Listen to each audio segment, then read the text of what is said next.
स्वागत है आपका अनऑफिशियल कार्यालय के आज के इस वीडियो में। तो दोस्तों, आज की वीडियो में मैं आपको दिखाऊंगा कि हम कैसे इस तरह से इंटरैक्टिव और डायनामिक वेफल चार्ट्स को एक्सेल में बना सकते हैं, कुछ ही सिंपल स्टेप्स फॉलो करके। तो आज की इस वीडियो में मैं इस कंप्लीट प्रोसेस को स्टेप बाय स्टेप कवर करूंगा, तो प्लीज इस वीडियो के एंड तक बने रहें। और अगर आप इस चैनल पर नए हैं तो इस चैनल को जरूर सब्सक्राइब करें। तो चलिए शुरू करते हैं। दोस्तों, मैंने यहाँ पर एक ब्लैंक वर्कशीट ले ली हुई है। तो इस वर्कशीट में हम सबसे पहले अपने केपीआई एंटर करेंगे। तो सबसे पहला केपीआई मैं ले रहा हूँ सर्विस लेवल को। यहाँ पर सर्विस लेवल एंटर कर देंगे। 3 कॉलम्स को सिलेक्ट करके मर्ज कर लेंगे। उसके बाद के 3 कॉलम्स को भी मर्ज कर लेंगे और यहाँ पर जो सर्विस लेवल का हमारा परसेंटेज है, कवरेज परसेंट, उसे एंटर कर देंगे। तो यहाँ पर मैं अभी के लिए रैंडम नंबर डाल दे रहा हूँ, तो 45% ले लेंगे यहाँ पर। नेक्स्ट हम अपना चार्ट क्रिएट करना स्टार्ट करेंगे। तो मैं यहाँ B4 पर आ जाऊंगा और यहाँ पर हम सीक्वेंस फॉर्मूला का यूज करेंगे। तो बेसिकली हमारा जो केपीआईज है, हम उसे परसेंटेज में कैलकुलेट कर रहे हैं। परसेंटेज 1 to 100 तक जा सकता है, इसीलिए हमें 100 सेल्स को कवर करना होगा और 100 सेल्स के एरिया में ही हमें अपना चार्ट क्रिएट करना होगा। तो उसके लिए यहाँ पर हम सीक्वेंस फार्मूला एंटर करेंगे, equals to sequence formula enter करने के बाद हमें रोज चाहिए 10 और कॉलम्स चाहिए 10। ब्रैकेट क्लोज करेंगे, एंटर प्रेस करेंगे और ये 1 to 100 तक हमारे नंबर यहाँ पर फिल हो जाएंगे ऑटोमेटिकली। अब इस कंप्लीट एरिया को सिलेक्ट करेंगे, कुछ इस तरह से एडजस्ट कर लेंगे। नेक्स्ट हम सेम तरीके से अपनी रोज को भी एडजस्ट कर लेंगे, थोड़ा सा हाइट इंक्रीज कर लेंगे रोज का, कुछ इस तरह से। इसके बाद हम इस चार्ट को एक थीम दे देंगे। तो पहले तो हम इसका बैकग्राउंड कलर, जो हमारा सर्विस लेवल है उसका उसका बैकग्राउंड कलर हम ग्रीन कर लेते हैं। इसका फॉन्ट कलर वाइट कर लेते हैं। सिमिलर वे से इसको भी थोड़ा लाइटर ग्रीन कलर दे देते हैं। यहाँ पर इन दोनों को ही बोल्ड कर लेंगे। कंप्लीट एरिया को सिलेक्ट करके इसे सेंटर लाइन कर लेते हैं। तो इसे परसेंटेज में कन्वर्ट करने के लिए सबसे पहले तो हम अपना जो फॉर्मूला है इसे 100 से डिवाइड कर लेंगे। अब ये सारे नंबर परसेंटेज में कन्वर्ट हो चुके हैं। तो इस कंप्लीट एरिया को सिलेक्ट करेंगे और यहाँ पर परसेंट साइन पर क्लिक करेंगे। ये परसेंट में आ जाएगा। कुछ नंबर यहाँ पर विजिबल नहीं है क्योंकि इसका फॉन्ट साइज थोड़ा बड़ा है, तो फॉन्ट साइज को हम थोड़ा छोटा कर लेंगे और सारे नंबर यहाँ पर विजिबल हो जाएंगे। नेक्स्ट, अब हम इन नंबर्स को सिंबल्स में कन्वर्ट करने के लिए यूनिकैर का यूज करेंगे। तो 2 यूनिकैर कैरेक्टर्स हम यूज करेंगे, एक है 9679 और दूसरा है 9675। अब यहाँ पर मैं आपको यूनिकैर का फॉर्मूला लगाकर दिखाता हूँ कि हम इन नंबर से हमें कौन सा कैरेक्टर मिलेगा। तो यूनिकैर का फॉर्मूला लगाएंगे, नंबर्स को सिलेक्ट करेंगे, ब्रैकेट क्लोज, एंटर। तो 9679 से हमें एक सर्कल मिलता है जो कि फील्ड सर्कल है। अब सेम फॉर्मूला को हम नीचे के सेल में भी अप्लाई करेंगे। तो 9675 से हमें जो सिंबल मिलता है वो अनफील्ड होगा और सर्कल होगा। तो अब इन दोनों सिंबल्स को हम अपने इस चार्ट में यूज करेंगे। तो अब हम इस यूनिकैर के फॉर्मूला को अपने सीक्वेंस के फॉर्मूला में ऐड करेंगे। तो यहाँ पर इफ फंक्शन का हम यूज करेंगे।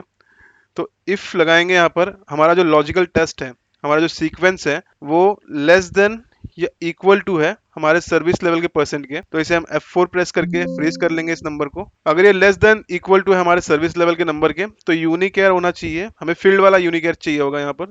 तो यूनिकैर 9679 लगाएंगे। अगर ये मैच नहीं कर रहा है तो हम यूनिकैर 9675 लगाएंगे, ब्रैकेट क्लोज कर देंगे और एंटर प्रेस करेंगे। तो हमारा जो सर्विस लेवल का परसेंट है वो 45 है। तो यहाँ पर आप देख सकते हैं कि 45 सेल्स जो है वो हमारे फील्ड सर्कल से आ चुके हैं। अगर हम इसे थोड़ा सा सिंप्लीफाई करूँ तो मैं इसे 5% अगर मैं यहाँ पर लिख दूं तो यहाँ पर 5 सेल हमारे फील्ड सर्कल से आ जाएंगे। उसके बाद हम बॉर्डर भी ऐड कर लेंगे अपने चार्ट में।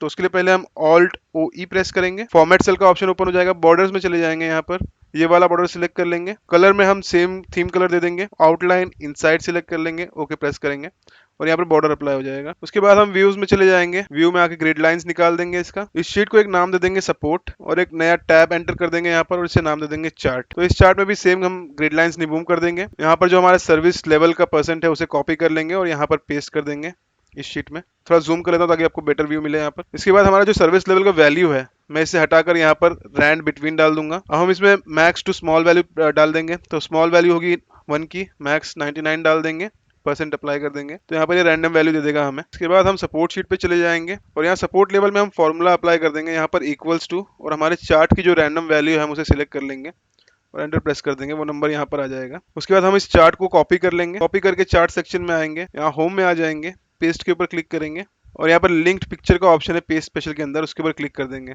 तो हमारे पास ये जो चार्ट आ गया, ये एक रेप्लिका है, एक मिरर है हमारे सपोर्ट के अंदर जो चार्ट है उसकी। तो जो भी हम यहाँ पर चेंजेस करेंगे, जो भी अपडेट्स करेंगे, वो यहाँ पर ऑटोमेटिकली मिरर करेगा।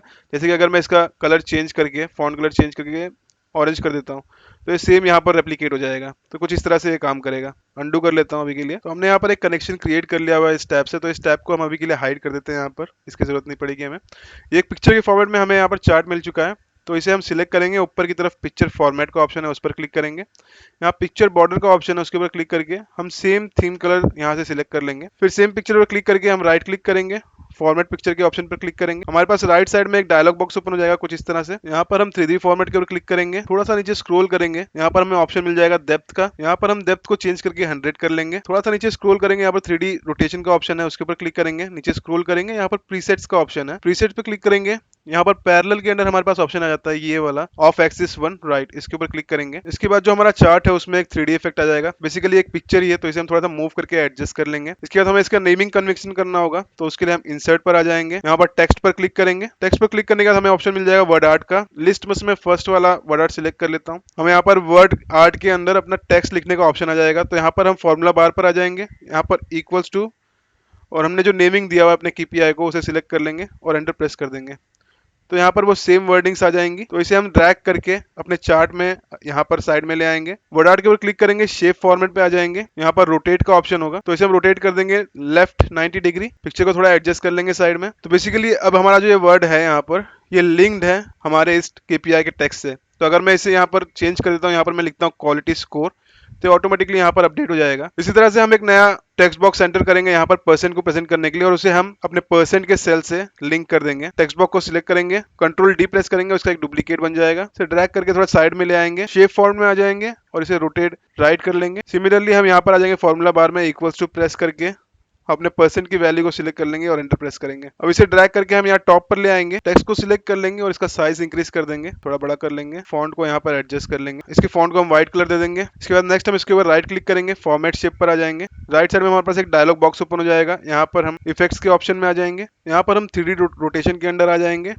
प्रीसेट के अंदर हम ये वाला ऑप्शन सिलेक्ट करेंगे, पैरेलल के अंदर ऑफ एक्सिस 1 टॉप। इसके ऊपर क्लिक करते ही हमारा जो टेक्स्ट है आप देख सकते हैं यहाँ पर इस चार्ट के टॉप पे सेट हो जाएगा ऑटोमेटिकली। नेक्स्ट हम इन दोनों टेक्स्ट बॉक्स को और चार्ट को सिलेक्ट करेंगे, राइट क्लिक करेंगे और ग्रुप में जाके इसे ग्रुप कर लेंगे। अब ये एक सिंगल पिक्चर बन चुका है और ये कम्प्लीटली डायनेमिक है। जैसे भी हम यहाँ पर नंबर्स को अपडेट करेंगे या चेंज करेंगे, ये यहाँ पर वैल्यूज अपने आप अपडेट होंगी। तो दोस्तों ये था हमारा पहला चार्ट। इसी तरह से सेम स्टेप्स को फॉलो करके आप मल्टीपल चार्ट्स को क्रिएट कर सकते हैं। तो दोस्तों ये थे कुछ सिंपल से स्टेप्स जिसे आप फॉलो करके इस तरह से इंटरैक्टिव और डायनेमिक वेफल चार्ट्स बना सकते हैं एक्सेल में। उम्मीद है कि आपको इस वीडियो से कुछ नया सीखने के लिए मिला होगा। अगर आपको ये वीडियो अच्छी लगी हो और इस वीडियो से कुछ नया सीखने को मिला हो तो इस वीडियो को लाइक करें। ऐसे ही और वीडियोस देखने के लिए मेरे चैनल को सब्सक्राइब करें। आज के लिए बस इतना ही, मिलते हैं किसी नेक्स्ट वीडियो में। Thank you.